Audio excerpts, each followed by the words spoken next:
Hi, and welcome to the Herwoodian Crafter podcast.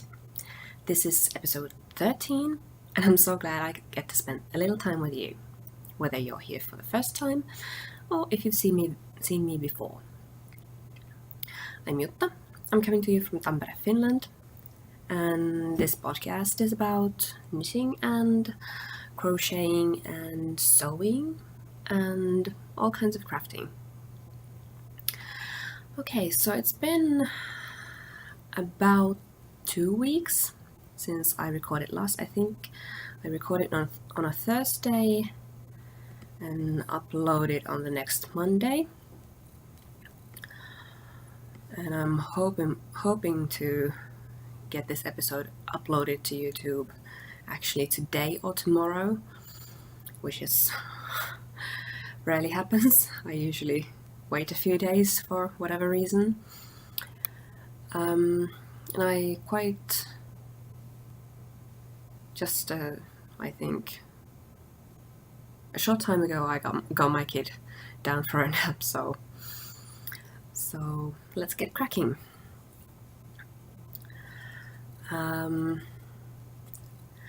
Once again, I have a whip for you. Did you notice? Do you see it? If you're here for the first time, then no, you don't. but I'm wearing my Pavement sweater.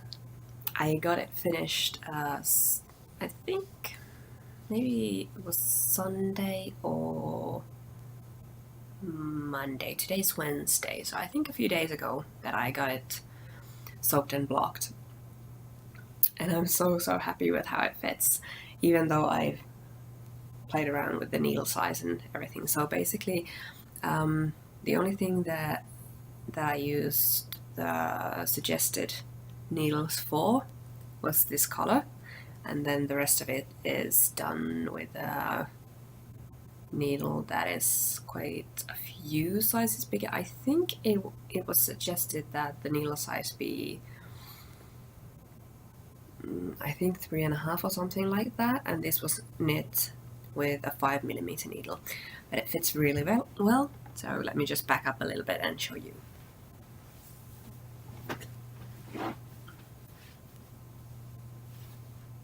This is it.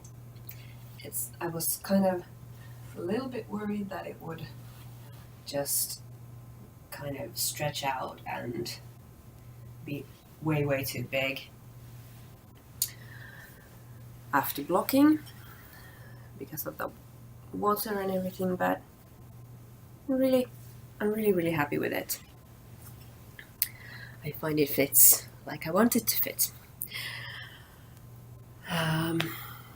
Yeah, I don't know what else to say about it. I'm sure this will get a lot of wear once weather gets colder, as it always does here in Finland. It's thin enough that I can get it easily underneath my regular cold weather coat, and yeah, I'm quite sure I might be doing this, knitting this pattern again. I really like how it looks. I like the fit. I'm not sure I'll be using 5mm needles next time I do it, but yeah, I really like it. This is the first time I'm actually wearing it, and I wanted to wear it for the podcast, so yeah, quite proud of myself. Then with the whips, I think I'll be showing 2 whips for you, and the other one is a new cast on, because for some reason it seems that nowadays when I finish a sweater I need to cast another one on, and I know I have the bubbly sweater as a whip at the moment, but that's not for me, so of course I have to have a new sweater for myself on the needles, right? But yeah, I got a lot of knitting done on the Leylines shawl by Joji Locatelli. Actually, this is where I was last time I showed this to you. And I've done all of the red part, and I'm starting to fade it to the purple one. So I have this much of the red one left, and then just a little bit knitted from the purple one. And yeah, like I think I said last time that I'm really happy that I'm getting to the decreases, because now that the stitches are getting fewer in number, I feel like it's much quicker to knit this. And of course it's really is quicker to knit because there are fewer stitches, but I think it's partly an illusion, because I feel like I'm getting somewhere with this. But yeah, I'm kind of falling back in love with this. This is going to be a huge shawl, but I still think I do wear quite large shawls, so I think this will be good. I'm sure that this will get a lot more love in the few weeks to come.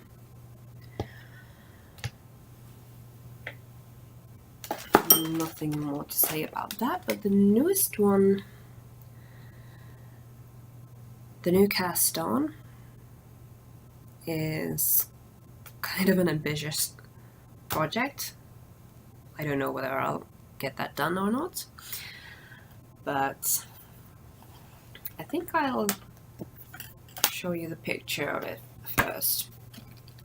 It's from Veera's and Joji's newest interpretations, meaning number 4. It's from this booklet, and I'll just show you what I'm going to be knitting.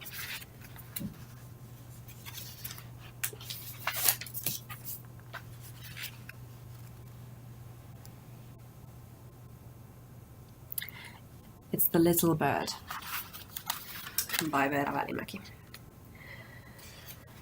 And it's a funny thing, it's kind of, I'm not sure it's exactly my style. I'm not sure if the color is exactly my style, but for some reason I feel like I really could wear that a lot, because it's the reason I say that I'm not sure if I'll ever get it done is because it's knit with a lace weight yarn. I have knit the shawl that I had in my wedding. It was surprisingly quick, but it was done with the 4mm needles, and I think the main part of this is done with a 2mm needle. So we shall see. But this is really pretty, and yeah, for some reason I feel like I might actually wear this, so I'm going to try. I haven't had much.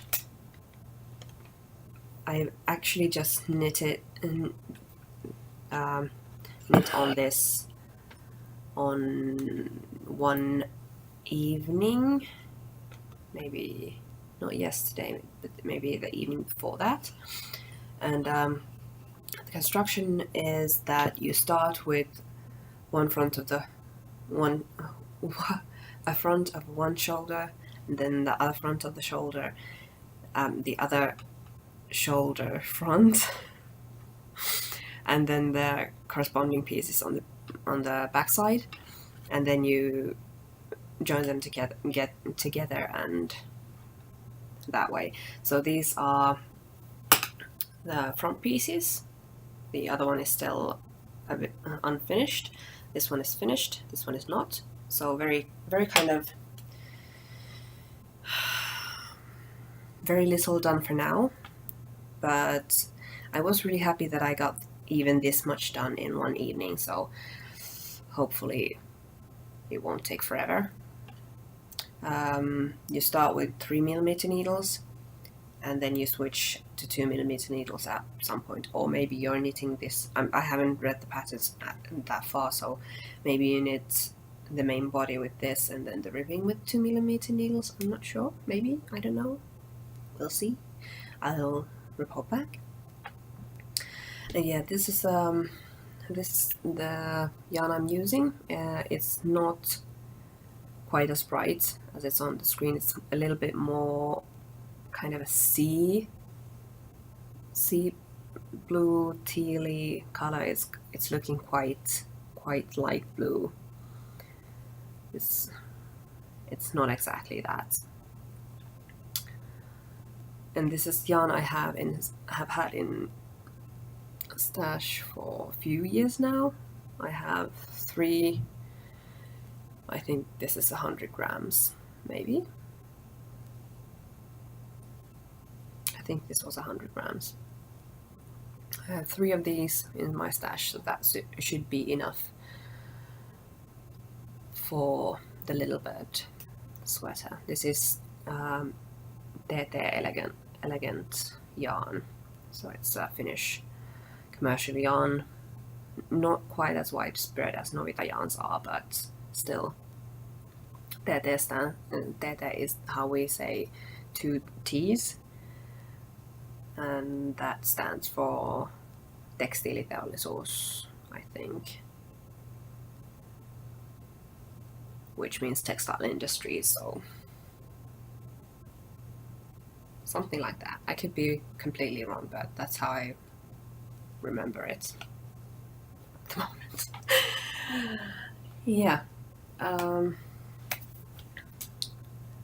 Those are the knitting things that I wanted to show you this week.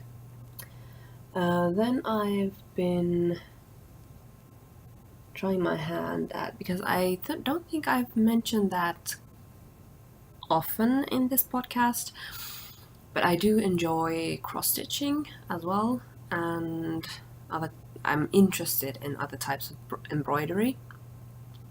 The problem I have is with what am I gonna use that for. I like doing cross-stitching, but I feel like I need to have some kind of a function for it. Like I think it was in the first episode, I showed you the Invisi-Crown hat. The pattern was by Nathan Taylor, and I had cross-stitched Hufflepuff crest on it. So when I know what I'll use it on, then I get excited about it, and I might like it, but if I don't know what I'll use it on, I probably won't do much of it.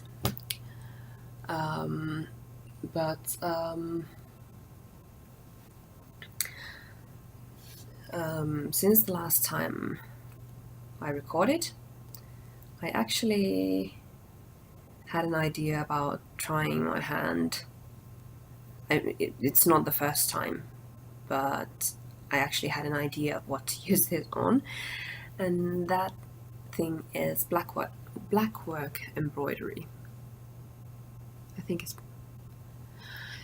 I knew it before I started recording, but now that I'm actually recording, I'm questioning everything I do. But I think it was blackwork embroidery. So this is your basic Aida fabric for cross-stitching and such. And yeah, I found this pattern on Pinterest. It didn't, and using the different color yarn embroidery floss or embroidery thread. That was my own idea, and I really kind of like what it looks like. I'm hoping that I'll be excited enough to finish what I'm doing with this, but I'm not gonna say what I'm doing with this quite yet. I'm kind of waiting and seeing if I actually get that thing done, because it kind of bothers me that I seem to be doing. I know I do that a lot. That I start something, I get excited about it, and then just get excited about something else and just forget about it for who knows how long, and maybe for kind of the started thing to fall by the wayside. And yeah, and that, since this is something I do very rarely, I'm really not sure if I'll ever get this done. But I wanted to show you. It's really pretty, I think. And it makes me happy. So it doesn't matter if I ever get it done or not. It makes me happy at the moment. Then I think not really anything much to show you, but something I wanted to mention. Is quite kind of an acquisition part of it, but my no, how do I start this? I have a godson. One of my best friend's first kid is my godson, and of course I have to think about a birthday present and a Christmas present. He's like me, he's born in December, so there are two gifts that I need to make for him in a quite short amount of time. But what my idea for this, I'm not sure if I'm going to be doing this for a Christmas present or a birthday present, but my idea was to crochet him some kind of collection of veggies, because he's quite excited about kind of playing pretend play cook, and he has his own kind of play stove at home. And one year I think I bought him some kettles, and they were kind of a small kettle, and no, not kettle, a pan, and kitcheny things. And this year, because I've seen those at Ravelry, so I went out and bought some yarn to do the veggies in. So I bought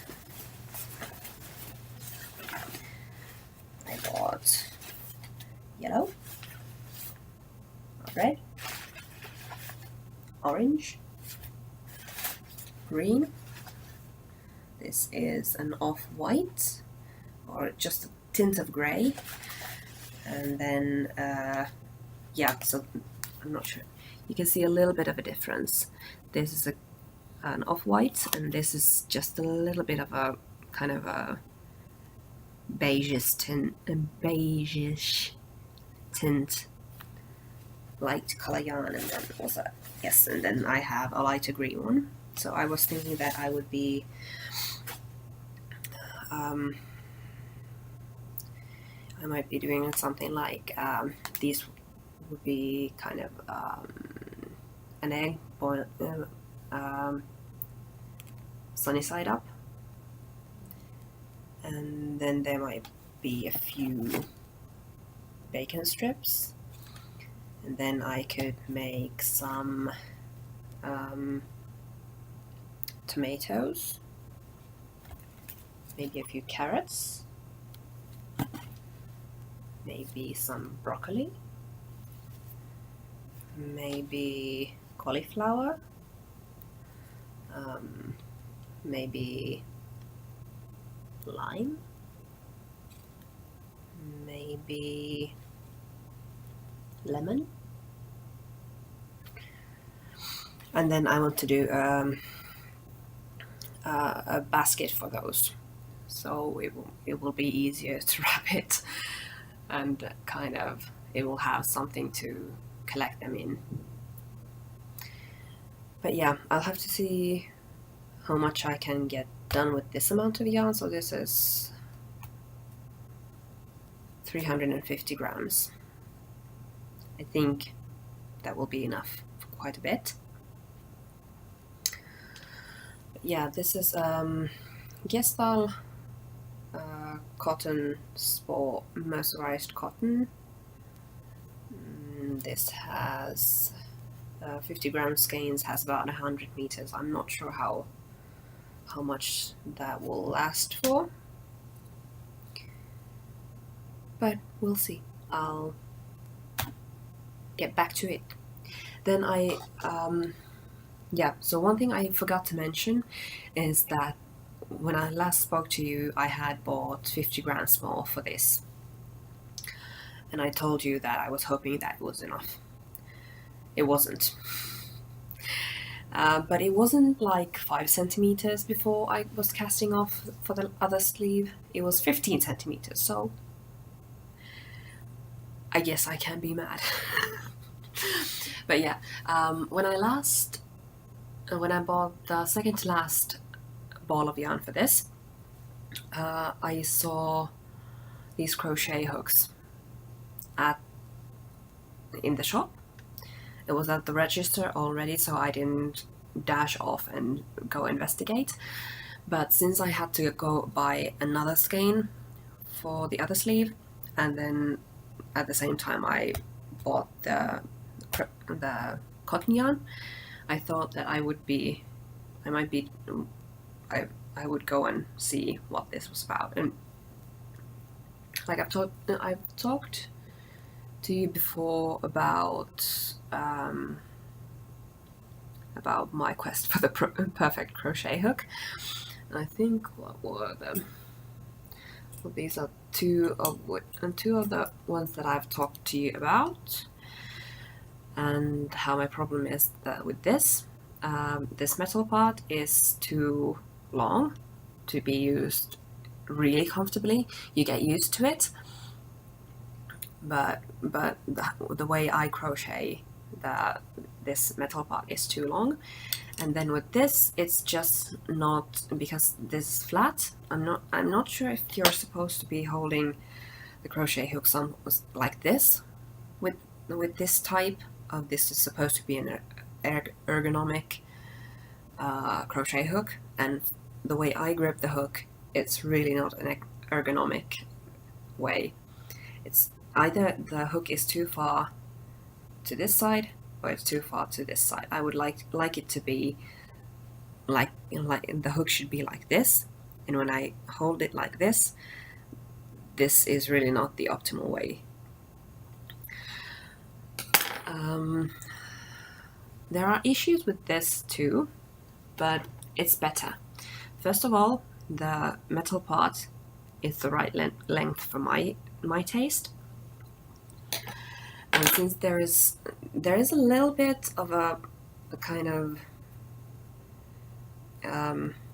so it's of course thicker like this than it is like this, so there are ways to hold it that feels more comfortable and less comfortable, but the way I grip it, it's okay. The one thing that I'm not 100% happy about is that for me this part is too heavy.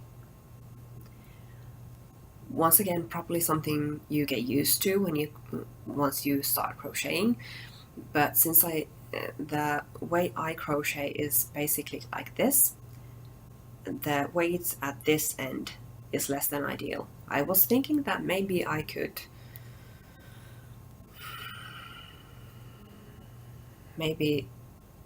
cut some of this off with a knife or something to take some of the weight off, but then you have the hook size at the end here, so I'm really not sure what I'm gonna do with this, if I'm gonna do anything to modify it. But so far from the new hooks that I have bought, this is the best so far. And I'm sure that there will never be an absolute perfect hook. I'm quite sure. But so far, this is nice. It's better than the ones that I've had so far. And actually, I think these would be quite close to perfection if this part was shorter. But since that's not an option, there's no way I can make this part shorter. This wins. If I get into crocheting more, I will probably getting more of these. And I think that this will be good even if you use this type of a grip on the hook, because this is really, the handle is really nice no matter how you hold it. But this is the way I hold it, and it's quite a good fit for me. Yes. So I actually, surprise, surprise, I have some sewing content to show you. Last time I talked about starting my sewing endeavors with the Deer and Doe Plantain shirt pattern, and I've done just that. I have one finished shirt, well, this close to finishing, and then I started another version of it last night. So this is the first one. So this is why I don't call it completely finished, because I haven't clipped these and kind of, I don't know what you call it in sewing, but basically kind of, but yeah, these are still to be dealt with. But here it is. It's a little bit squiggly in the, as you can see, it's not 100% smooth, but as far as how it turned out, I'm quite happy. There are issues with this fabric because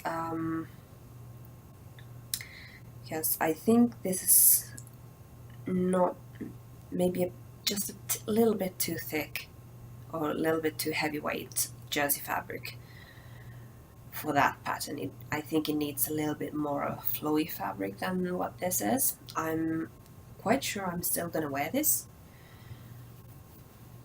but yeah, as a first shirt, I'm really happy with it. The seams are a little bit kind of squiggly, but with this I'm not too bothered with it.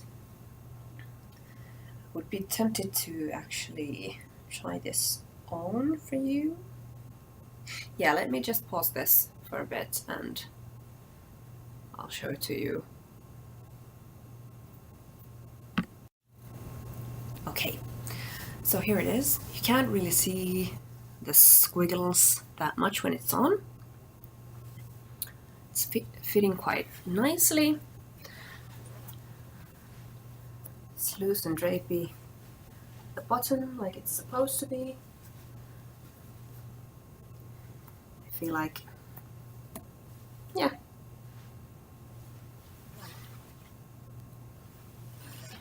I think it's quite nice.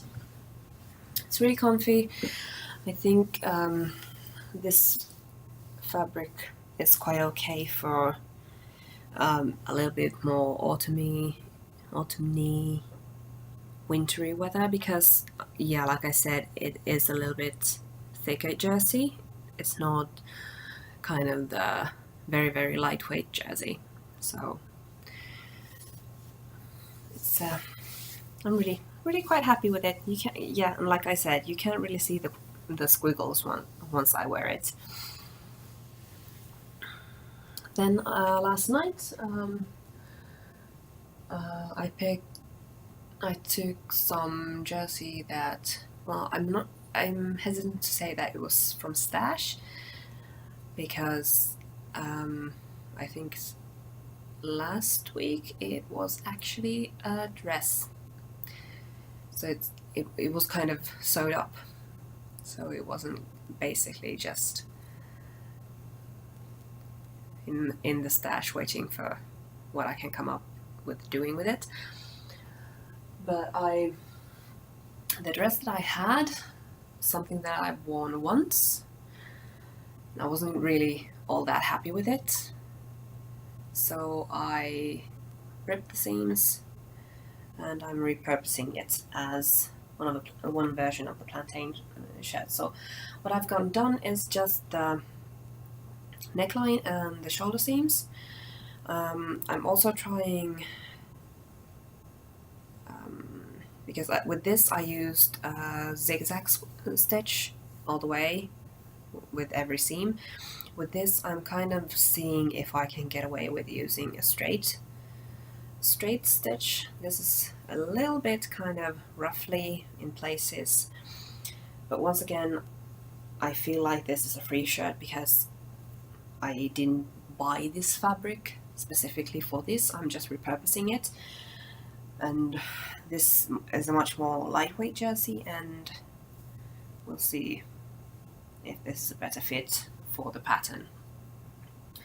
I'm really actually kind of, this looks in my eyes quite a professional neckline, or would if it didn't do this kind of little silly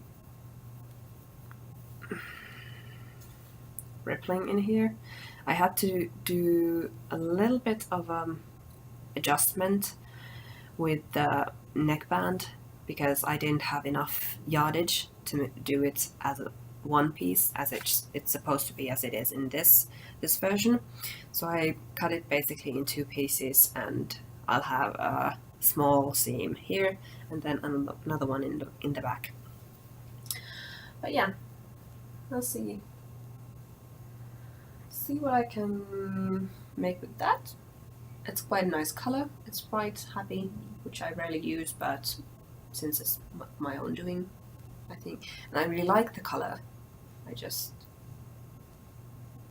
tend not to reach for those in the shop. Yeah.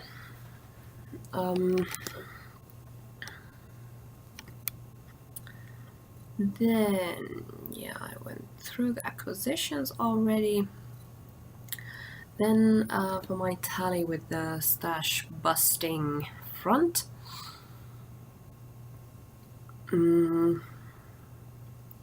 at the moment I am 100 grams,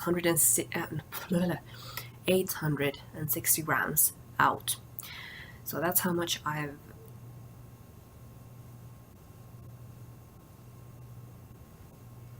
Sorry, I'll have to pause this. We'll continue this at a later time because my kid just woke up.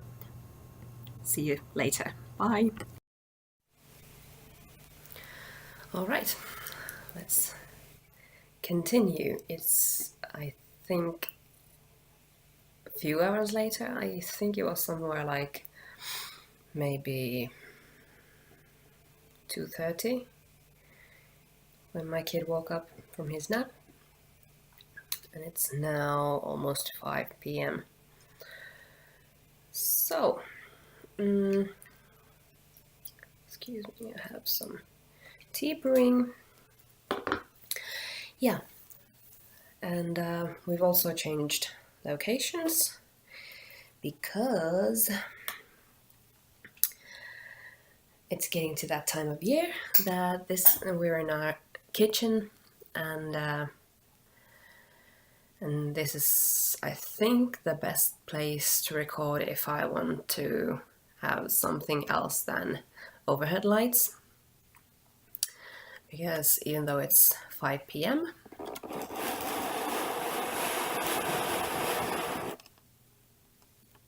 it's really dark outside. Yeah, so I was talking to you about my stash busting efforts, and yeah, at the moment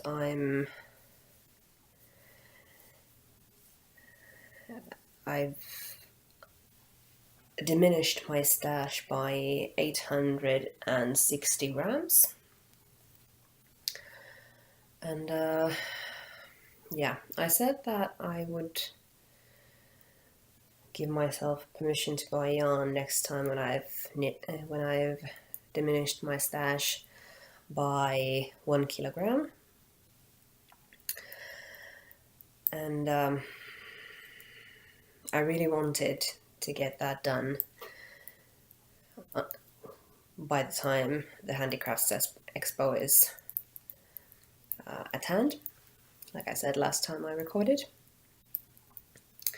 That's not going to happen. And I think that maybe it's okay, because when I look at the amount that I've actually knit, that number is 1,310 grams. So I have knit over 1 kilogram of yarn during the time that I've talked about this, since Jyväskylä Knit Fest that was in July.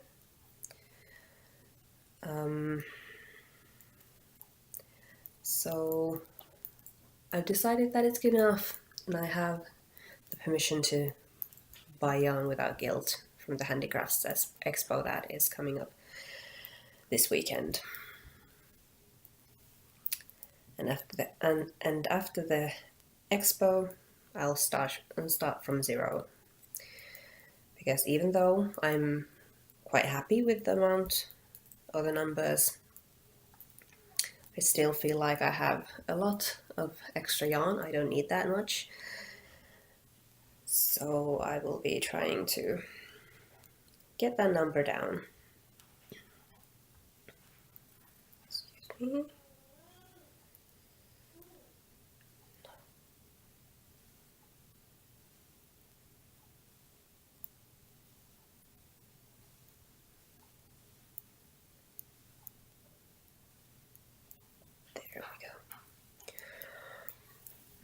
So yeah, the Handicrafts Expo is this weekend from Friday until Sunday. I'm going there with my sister-in-law, and we'll be there on Saturday. I'm really seriously intending to go to the knitting meetup that is there. It's basically there will be some other Finnish knitting podcasters, but it's open to everyone. So if there's any viewer that is coming to the Handicrafts Expo and it's coming on Saturday, the meetup is from 1 o'clock until 2 o'clock. So if anyone is there and wants to come and see me, please do. I might look like a deer in headlights, because I feel like the chances of people actually recognizing me from this podcast are slim to none, except for the few people that I kind of, some of the other Finnish knitting podcasters,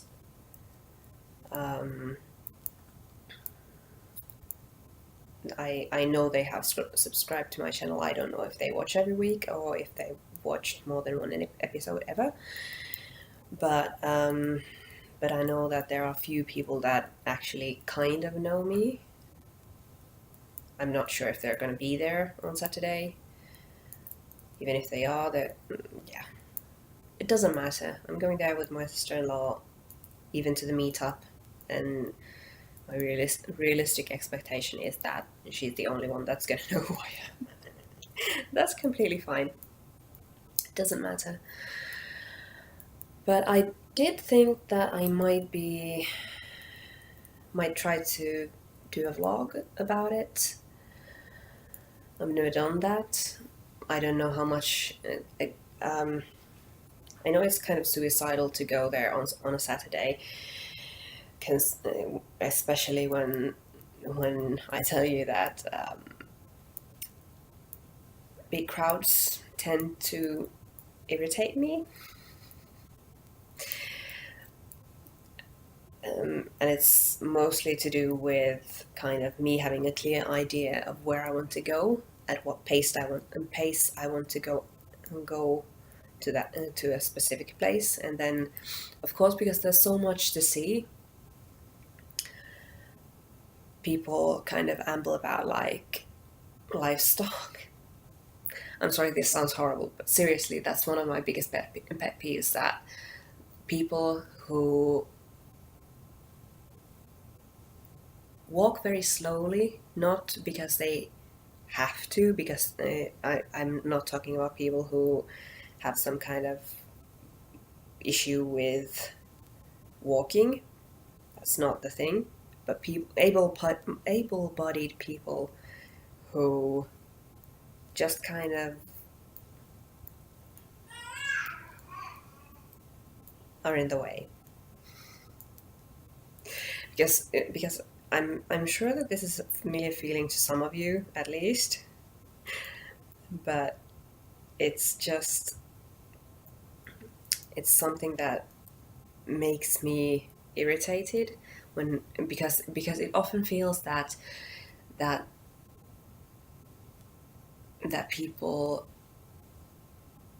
seriously, for some reason, decide to get in my personal way, even if they were walking at a slow pace, and I see an opening and I'm going to get past them from that opening. For some reason, when I'm this close to getting past them, they decide that they seriously right now need to change direction and bump into me. I know I probably do that to other people. I'm very aware that this is a very common issue and no one does it on purpose. But being in a crowd and that happening to me a lot isn't the best thing for me. But it's because of the knitting meetup that I want to go there on a Saturday. There's also the thing that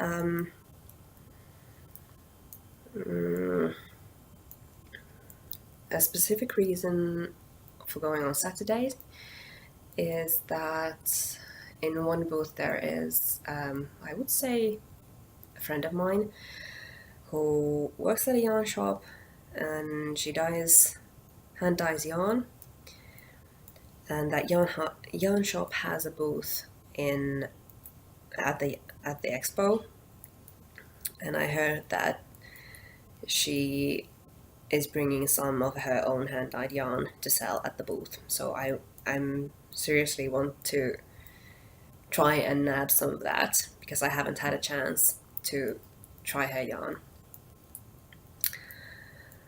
But we'll see how that goes. I feel like I'm sure that I have a better chance of getting some of her yarn if I go on Saturday rather than on Sunday. So yeah, there's also some other booths that I will try and I will kind of aim for, but I don't think that I'll be talking about that right now.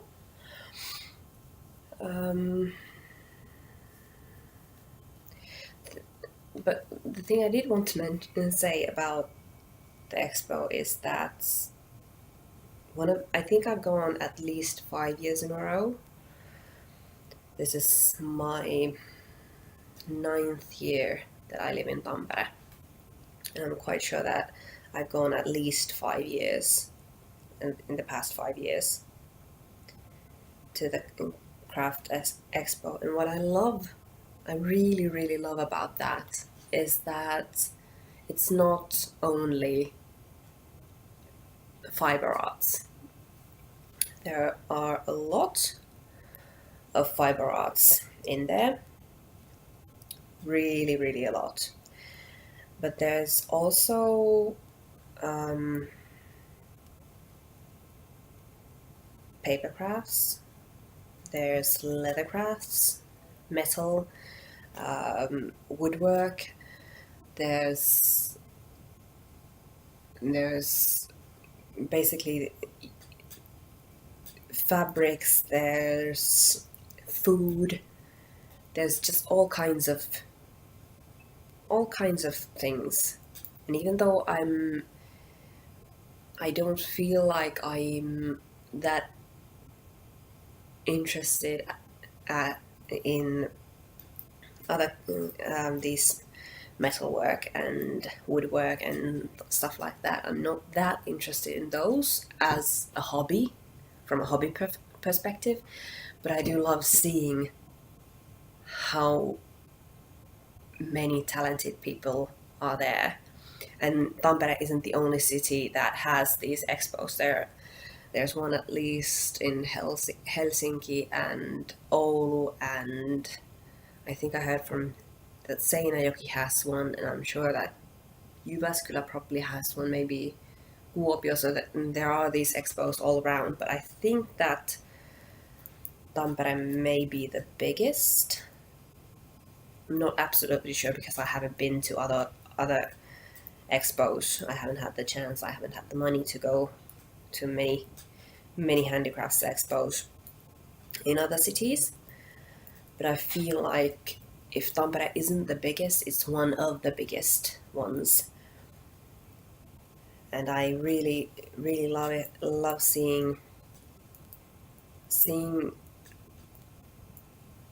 because the thing is that they have a lot of vendors from nearby, kind of almost local. There are vendors from Tampere, but there are vendors from the nearby areas, I would say nearby areas. But then there's also vendors coming from Oulu and the surrounding area of Oulu, and then there's vendors from areas that are south of Tampere, and there are vendors from Kuopio. I wouldn't say.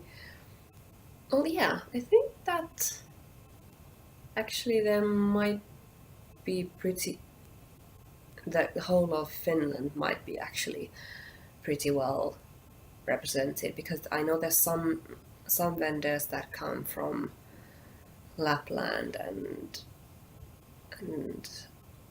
from Turku and from the coast and from the eastern part of Finland. So I feel like Finland is quite well represented throughout. But the only thing actually that I've noticed that is really kind of lacking, which I am interested in, but I haven't been able to find, is that I haven't seen any spindles in there. I'm sure there are many other things that other people want to see that aren't there, but that's something that I've noticed. That there's even some people doing bobbin lace. There's been bobbin lace people there, I think, every year that I've been to that expo. But I haven't seen spindles or spinning in general. I haven't seen the. Now I'm blanking on the word. There isn't the drop spindles or the kind of ones that you make go with your feet. I'm probably gonna remember that, and I will have to research that and add it to down here somewhere, because I remember the name in Finnish, but I don't remember what it is in English. I know it, I've heard it, I can't remember what it is right now. But yeah, that's something I haven't seen. I'm thinking that maybe it's just kind of making its way back to mainstream fiber crafts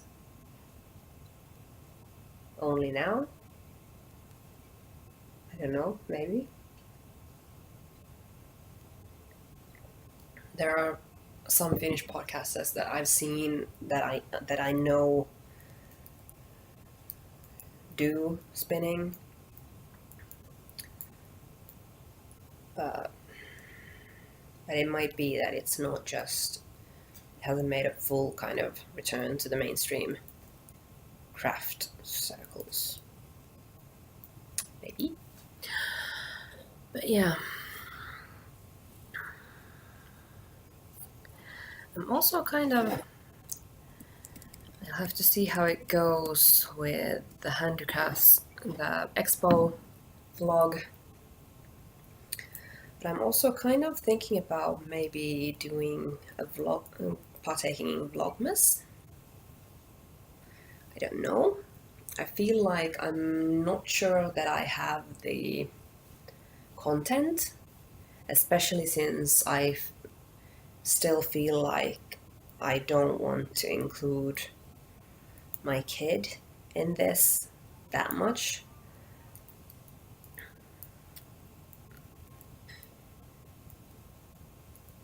So, and since I'm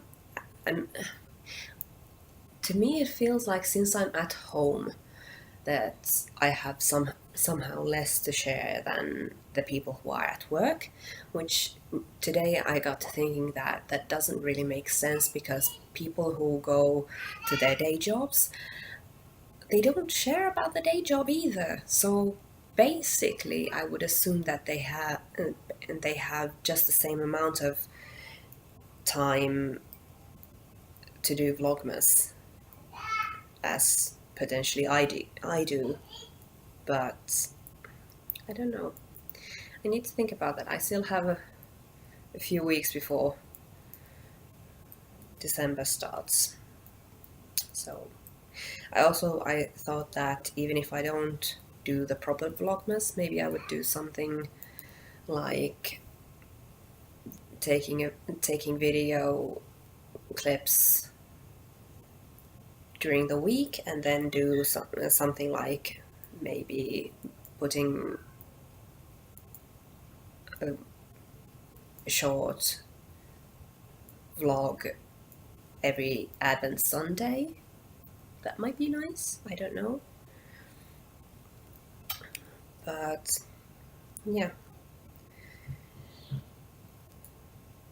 That's something that I don't think is very widely spread to Finland's podcasters. I don't know. I don't remember seeing many Vlogmas partakers in Finnish and among the Finnish knitting podcasters. I might be completely wrong, but that's how I feel. I feel like that's something. But yeah. If you have an opinion, if you want to see a Vlogmas type thing happen on this channel, please let me know, and I will make an effort. But otherwise, I think that's about it for this episode.